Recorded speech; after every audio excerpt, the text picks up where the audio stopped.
Sit back and relax for an evening with the Thamesmen.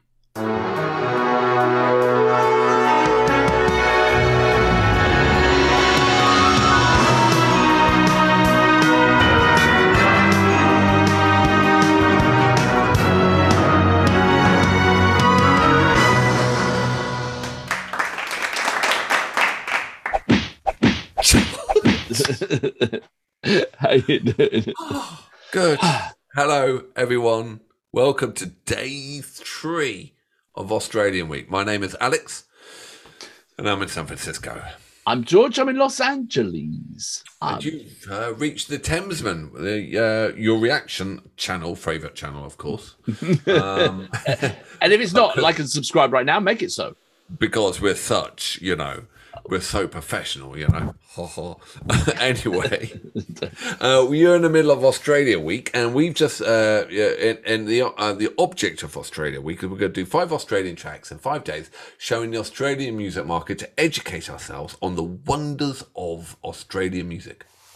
And because we know nothing, we called in an expert, Chris in Melbourne, who is fellow subscriber, Patreon, and friend, and he has been an awesome help. And he's come up with a list of 5 just like tastes of Australia. And obviously it's not definitive because we can't cover the whole of Australian history in 5 days, but just a bit of everything. So pretty awesome. And he kicked off straight away with an absolute bang of a classic, Daddy Cool, Eagle Rock. And then he went on to the Angels and basically typified the whole of Australia with basically just a slag off swearing contest. song. Yeah, live audience participation with the word fuck a lot. So that's brilliant. Yeah, absolutely.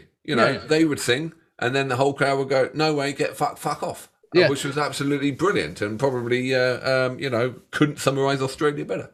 And he had it on his T-shirt, and now we have T-shirt envy. Better than our T-shirts. Yeah, well, But if you like them on the store. Yeah, well, I've got Wanger Or, and George is annoyed because he's shorter than me. He's only got Wanger. Oh, there we go. Right, so, George, day 3, what have we got? So it is. Are you going to give us the rundown, or do you want me to?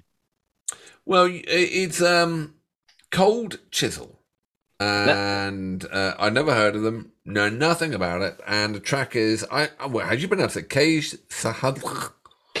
Sanh. Because Khe Sanh was Australia, was Vietnam, wasn't it? Remember?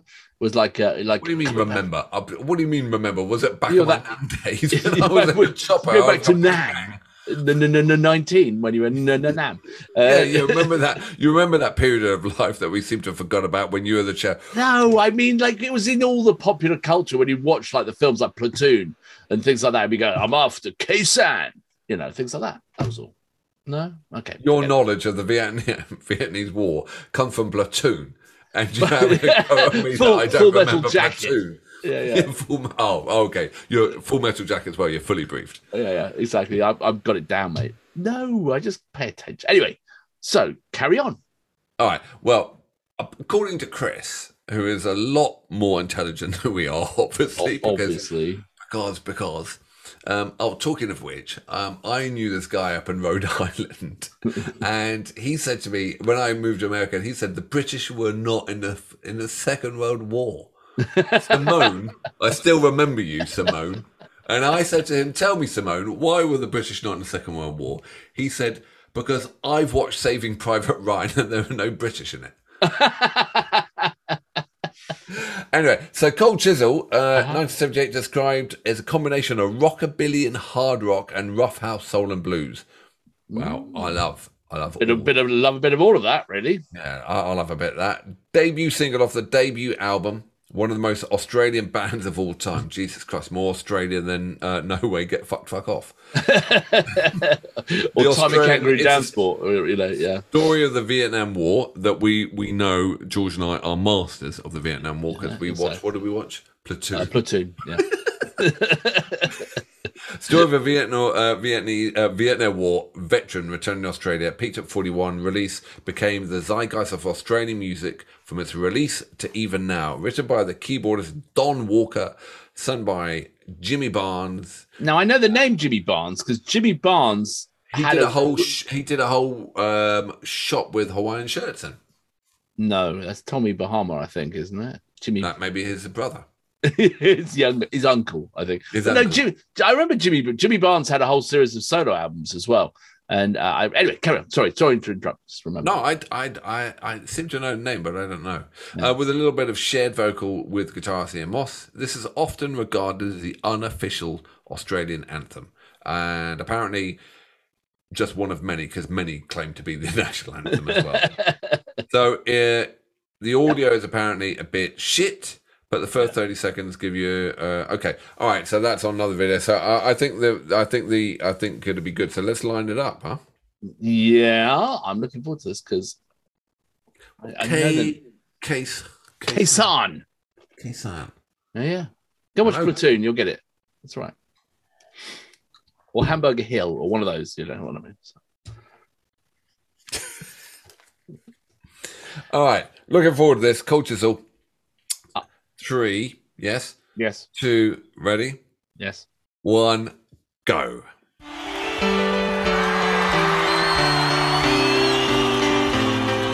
I left my heart to the shackles round Khe Sanh, and I sold my soul with my cigarettes to the black market man.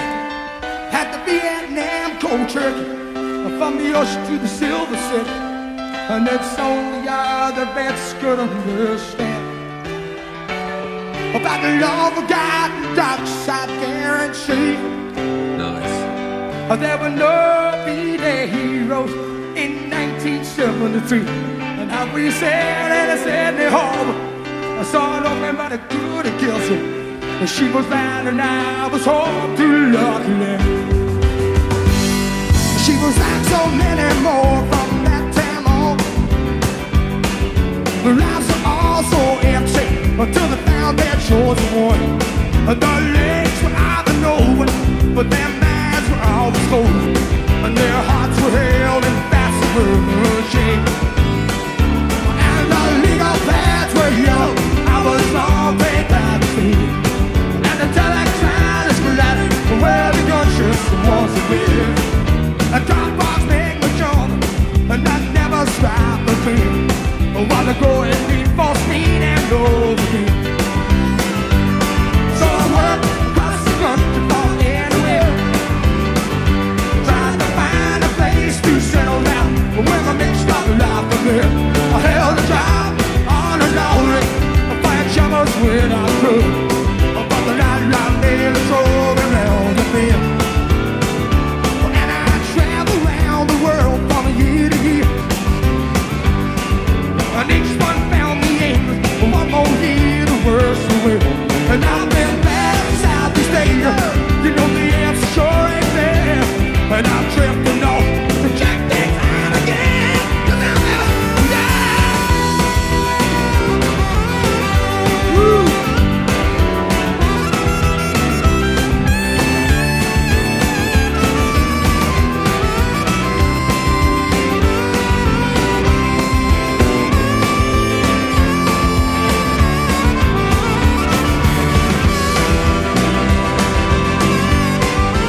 I like that.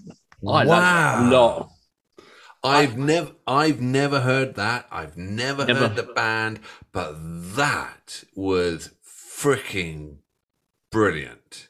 It is like one of those. It is like, you know, from that genre of classic 70s bands with great musicians.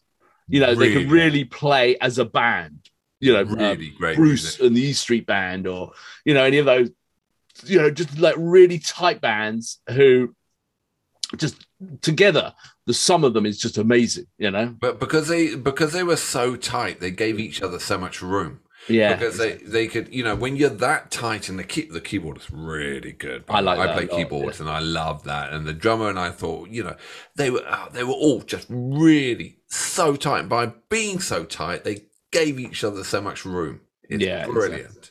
And Jimmy Barnes, he has that really distinctive voice, you know, that sort of harsh, raspy, powerful voice. You know, he is definitely a character within that sort of thing. So, well, I was trying to listen to the words, and I do apologize because it was live. It was quite hard. I really want to go back and listen to it because I think there's a great story in there as well. But the actual songwriting, and if you look at the whole song and how it's put together, it's really fantastic songwriting. Yeah. Really. What a band. What a harp player as well. Oh, he was brilliant, wasn't he?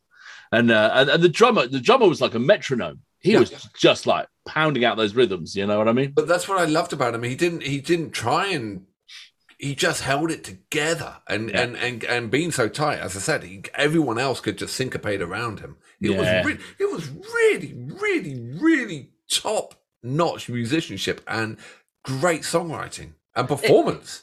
It's funny how you can have things like this of like ultimate quality, which are to a nation, like Chris said, like an anthem, you know, like one of their anthems, and they just, for whatever reason, don't push out beyond those boundaries much, you know, the sort of people are missing out on amazing music around the world because I suppose the way record labels work, the way marketing's worked. I mean, maybe the internet now means that people can rediscover these things, and future bands, you know, well, as they do, they get worldwide audiences now. God, if only we had two really good-looking kind of YouTube presenters who could take this music and bring it over to the USA. Christ almighty, that's a great idea for a YouTube channel. Yeah, it won't take off, mate. Nah, never take off. I'd never find anyone so beautiful. No. Might have to be two middle-aged, slightly overweight middle-aged men. Yeah, exactly. Let's do that. Yeah. We could apply for that. Yeah, even then, I don't know. Yeah, I think I would like to hear more Cold Chisel, and I would like to hear some studio stuff as well. I'd like to. I in my own time, I'm going to go and. I always knew the name Cold Chisel, but I think I'm going to have to check it out a bit more. I think I'm going to have to go and see where it's at. I think. Well, you know, what's the next track we should do? Honestly, and let's get guided by those more knowledgeable than us. So put like, subscribe. Thank you very much. Put the track that we should be doing next, and we got 2 more days of Australia week, and it's just killer week. It's been brilliant. I think it's fascinating, really, isn't it? It's like, I need to go back to Australia. I want to go again. You know, maybe we should go on the road to Australia, drive across the Nullarbor Desert in a dodgy old Holden, and make a road trip movie. How about that? Not looking forward to Kazakhstan week, but there you go. All right. See you on the flip side. See you on the flip side. See you tomorrow. Neighbors.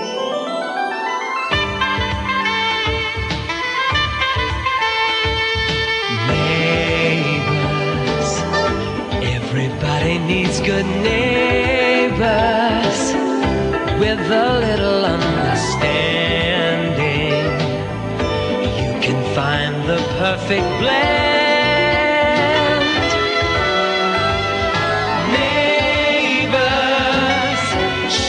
There for one another. That's when